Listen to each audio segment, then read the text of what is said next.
Well, today we're going to try and do a white rabbit. It's one of my favourite flies. It's one I made maybe back 45, 50 years ago. Worked really well here in our local rivers and streams. And the first person I gave it to was old Barney Northcroft. Caught 42 fish before I had to retie the silver in. It became to be quite a famous little fly. So we're just going to start. I'll list the materials.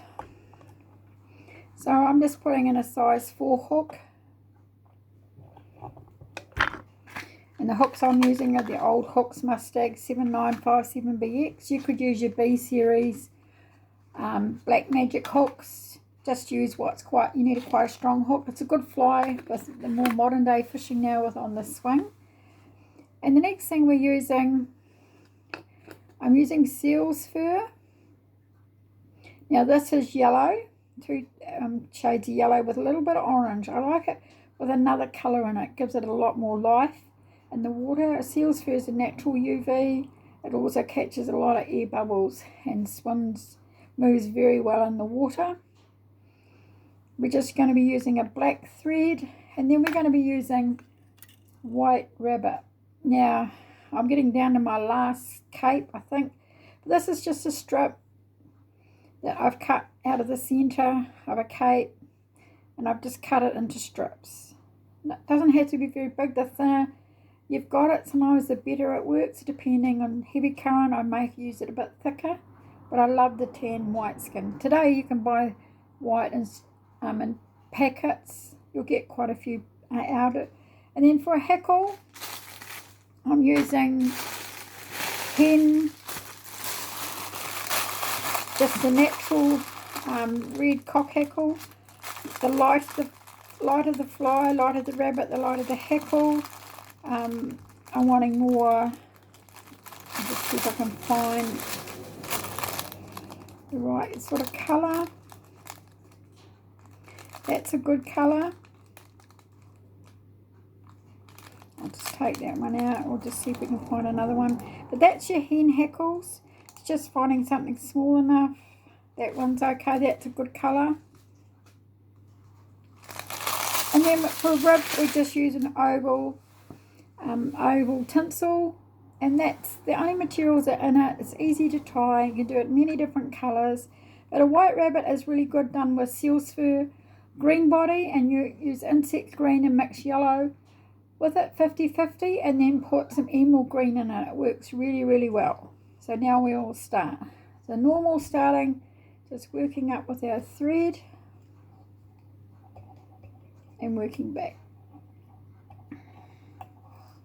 Do a half hitch. Okay, so now I use just nail varnish. It's usually from the tailor shop. I usually have 2 bottles of this running. At the moment I'm down to 1. I have one that's thicker than the other, which is the older one. I use it underneath, and then the thinner one I'll use for heads and things. Now I'm going to make a loop. I'll leave my thread at the tail, come to the front, give yourself at least 4 inches, and then I just wind that back till you get a loop. Okay, now that loop's not going to separate because you've done it that way. Just do a couple of turns, and now I'm going to tie in my flat tinsel. Just about a 3-inch piece. You might better coat with less, but you need at least this to manage it properly if you haven't done them before. Now it's got a natural curve, so I'm just going to put it underneath and catch it and wind that in well. Nothing worse if your silver comes undone. And wind that to the front. Do a half hitch, allowing room for your head. This is where we usually make our biggest mistakes. It's not leaving enough room for the head and enough room to tie material in.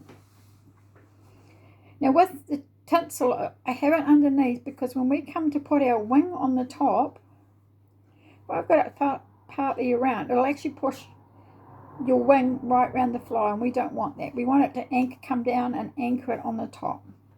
So now with our seal's fur that I've mixed, I want maybe three good portions. I just open it up again. I always open up before I start rolling it. Roll it as if you're rolling a cigarette. You can use a bit of moisture. My mum always called it spit and polish. So you can see I've got it, don't hold it up against me. I've got a taper, so it's tapered and goes wider. So I pick up my loop, get my nail varnish, wipe all the excess off it. I'm just going to put this on one side, not two.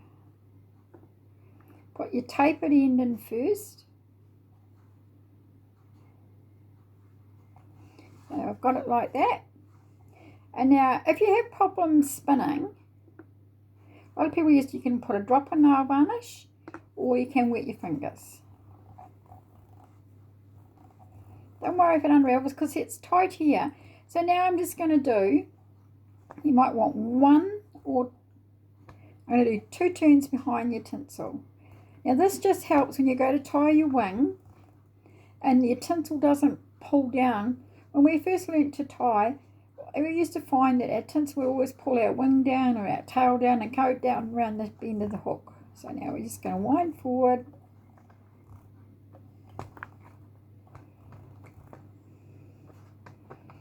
Just going to open this up a wee bit. Return it.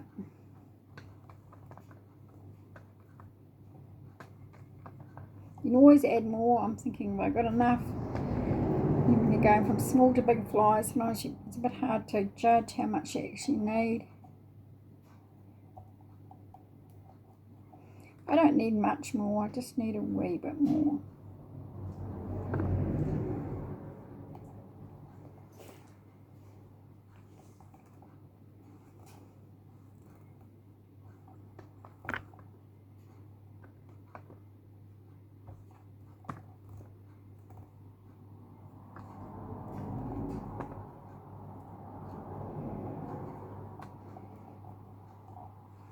I've got a bit too much room there.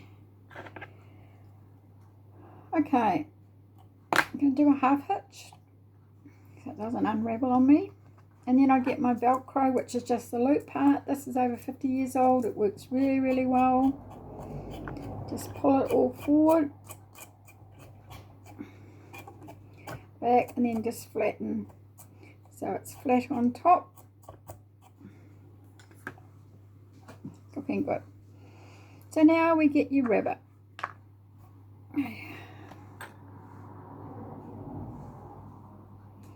So you're just going to wonder how I'm going to guess the side. Well, your rabbit goes past the skin pit here. So what we're doing, having rabbit running with the grain, and I'm going to say do about the length, half the length of the shank up behind. Then I pick this up,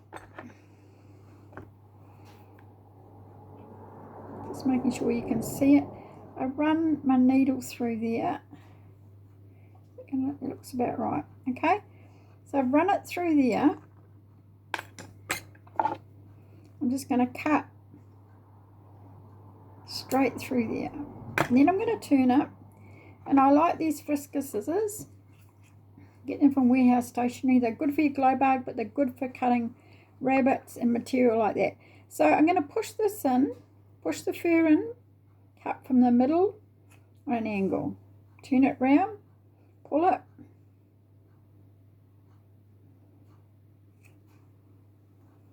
Now we go to the tail end.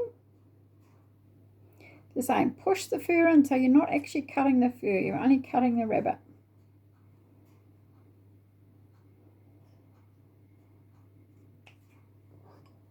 So you've got a nice taper. You can make it longer, I'm just tidying this up a wee bit.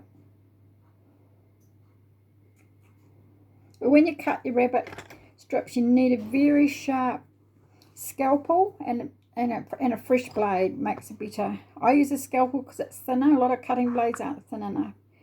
So now we're going to tie this in.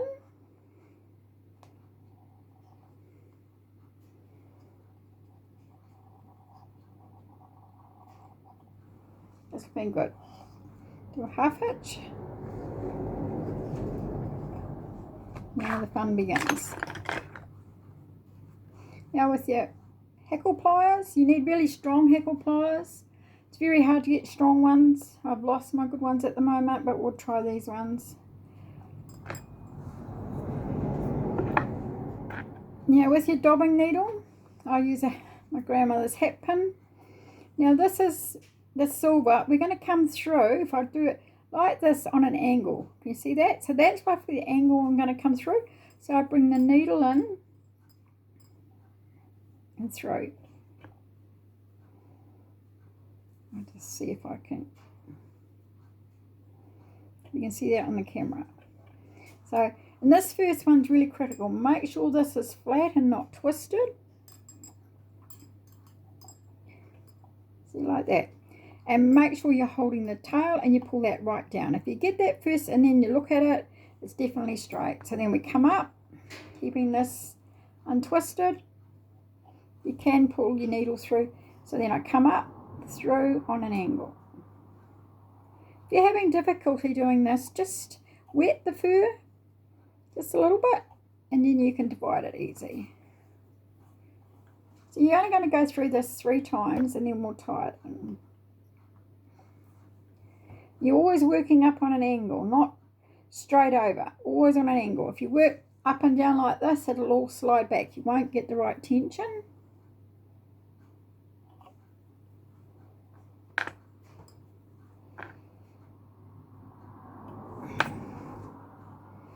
Now I'm coming to the front.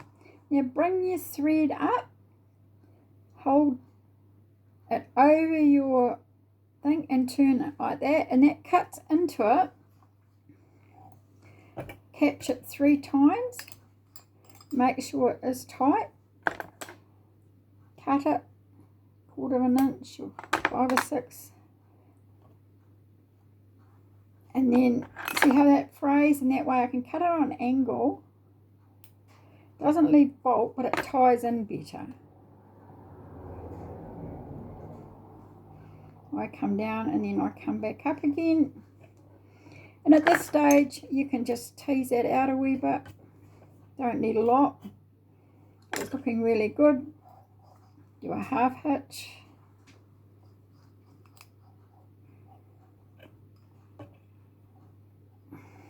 Do a turn.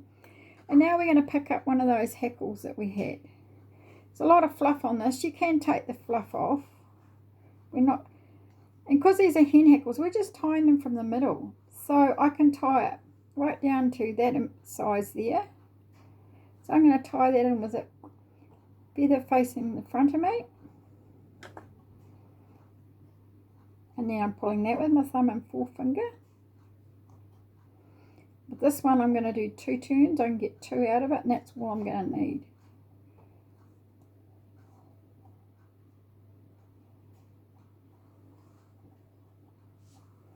Actually, I think that might have slipped. I'm going to go around again.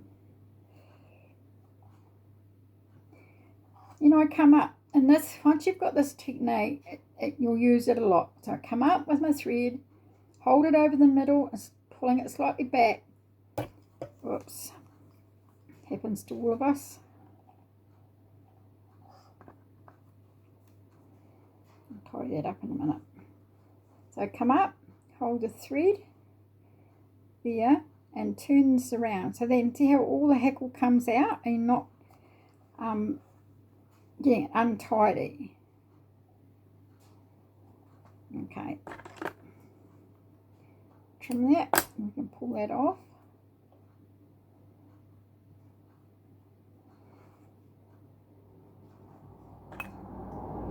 Tie those in now. So now I come down, I always come down to the base of my eye, flatten my thread, and then slowly come up.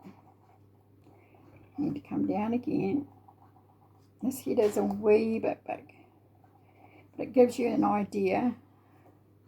This head is too big, but just too long.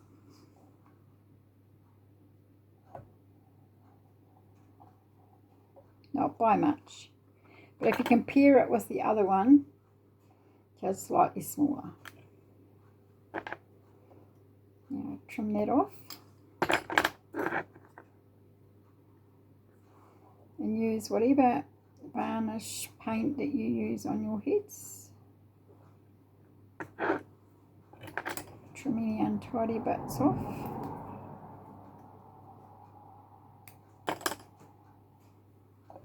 And just check your tail. You think, how's it looking? I think it does need a bit of a trim. You can trim it again now.